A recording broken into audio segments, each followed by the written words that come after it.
If you're ever in the forest and all of a sudden you hear nothing, especially if you heard stuff before, like birds, crickets, animals going through the underbrush, and then you hear absolutely nothing, that is one of the spookiest times to be in the forest. Because typically forests are very loud, even in a quiet way. There's always something going on, there's always things moving, so the silence is very, very creepy.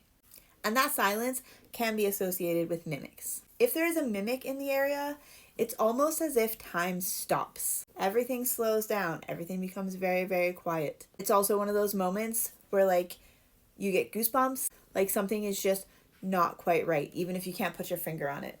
And if you look around, you will probably see nothing. But seeing nothing doesn't mean that they're not there. There have been people who have had run-ins with mimics who all give similar descriptions, and in those descriptions, the mimics look very skinny. They're typically very, very pale or white, and they have large eyes. This leads some people to believe that mimics are extraterrestrial in nature, but I don't necessarily think that. I think that they are just very, very old creatures that have been around for longer than we can even fathom. So if you're ever walking in the forest and all of the wildlife goes quiet, it's really important to stop and take stock of your surroundings.